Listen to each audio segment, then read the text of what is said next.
Good afternoon. I'm Assemblywoman Carrie Woerner. I represent the 113th Assembly District, and welcome to 2025's Legislative Update. So we've been in session in Albany now for 3 weeks, and the big news in Albany, of course, was the governor's State of the State a couple of weeks ago, and then her budget was released last week. And the principal work of the legislature at this point is to review her budget and to formulate our response to that budget. And so budget hearings have kicked off this week. I was in the Agriculture and Arts, Parks and Tourism budget hearing yesterday because those are committees that I sit on. And then in a few weeks we'll do the Racing and Wagering budget hearing, which is the committee that I am now the chairperson of. So I wanted to highlight this month as Blood Donor Awareness Month. I am a blood donor, and I know many of you are as well. Our district had over 5,000 donors who donated a pint of blood or more in this last year. And so joining me today, we passed a resolution, I should say, on the floor of the Assembly today to commemorate January as Blood Donor Awareness Month. And so joining me today is Kevin Coffey. He is the American Red Cross Regional CEO. Kevin, thank you for joining me to talk about the Red Cross, but specifically about blood donations and why Blood Donor Awareness Month is so important. Sure. First, thank you for being a blood donor. It's so critical that we can be able to donate to help others. Every 2 seconds, someone needs blood products, and that could be a family member who's going through cancer and needs platelets, or it's someone who is, giving birth and a newborn baby needs, blood supply. Yeah. So the need is critical and it's constant. And in the winter months, we often see, with snowstorms and other issues, a decline in blood donation. So it's really critical that we have new donors come out to make sure we have a healthy supply. How many blood drives do you run every year? Every year in the district, over 3,000 drives in this eastern New York region, and we collect over 100,000 units of blood products.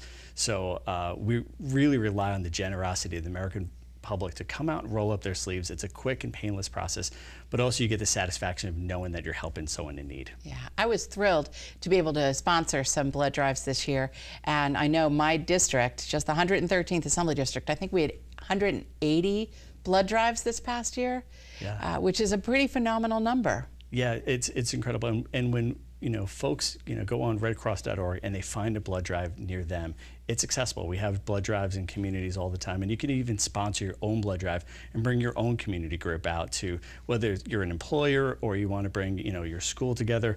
We always have opportunities for folks to host blood drives. Yeah, I'm glad you mentioned your website, but also you have an app that is really, I love it. It's really cool. Yeah. I can find a blood drive. I can sign up for an appointment. It keeps track of all of my health-related data that you collect: blood pressure, hemoglobin, yeah. All of that, temperature. So I can sort of keep track of those stats, and then it keeps track of not just how much I gave in that particular donation, but where the blood is used, so I can really see my impact. It's just a great, yeah. I think it's one of the best apps I have on my phone. Well, every donation can impact up to 3 lives, and that's just an incredible statistic when you think about it. But when you think of this blood donor app, you can schedule, like you said, your blood donation. But the really cool thing is to be able to track where your blood donation goes. Right. I'm a blood donor as well, and most recently a blood donation that I made went to Philadelphia Children's Hospital. Oh. So I know that it's going to impact someone who needed it, and yes. You never know where the need's going to be, right. And that's why we need folks to really find a blood drive near them and become a regular blood donor. It's great when it's once a year, but you can donate whole blood every 56 days. So you could donate several times throughout the year. And within that app too, we also have blood rewards. So as you donate multiple times, there's small incentives, or sometimes you get a t-shirt or a gift card. We're always trying to encourage folks to come out. So there are fun incentives, but the real satisfaction is knowing that you're helping others. Absolutely. I was just going to say that the real incentive is knowing that with basically 45 minutes of my time and 1 pint of blood, I've helped 3 people. Yeah. That's great. So I know that the Red Cross is more than just blood donations. Sure. So that's a critical part of your mission. But maybe you could spend a little bit of time talking about the role that you play in emergency response. Sure. Many communities were impacted by tornadoes this year, by severe flooding, and of course forest fires even in Orange County. Yeah. Can you talk a little bit about your role in emergency response? So the Red Cross is actually congressionally chartered to be in response to disasters. And we provide sheltering and feed-in large-scale disasters. So, but it's also much more than that. It's every single day there's home fires across our region. And, in upstate New York, once it gets cold in the winter months, folks are using their, wood stoves or using space heaters. So we see an increase in home fires.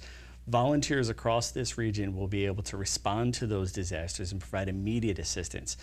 Just the other night in Woerner, there was a fire that impacted 23 individuals. Wow. We had an emergency shelter open. And volunteers are opening up those shelters and taking care of families when they need it. So I always say that the Red Cross is in the neighbor helping neighbor business.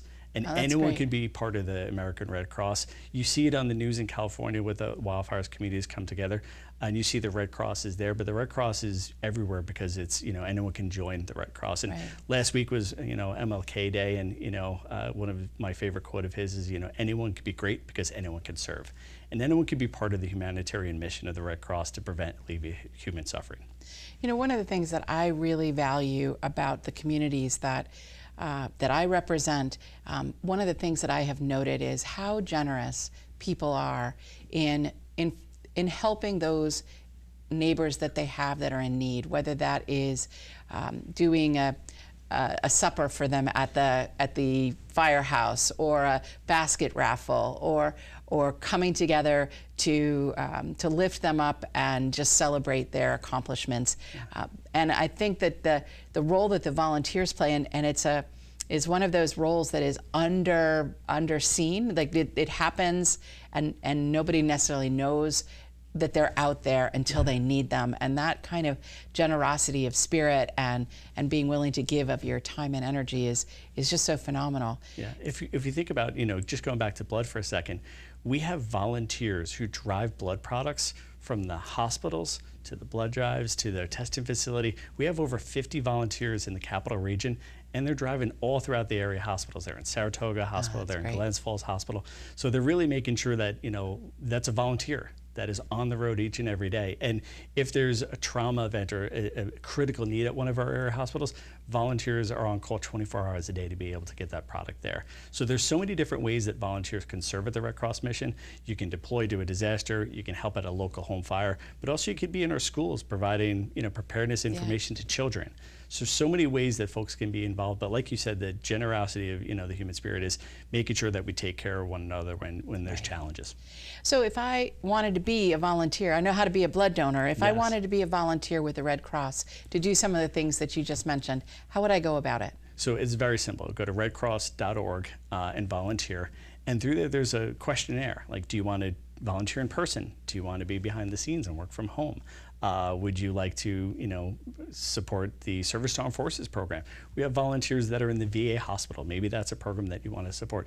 So we actually have a volunteer team that will kind of host a screening, or we have open houses.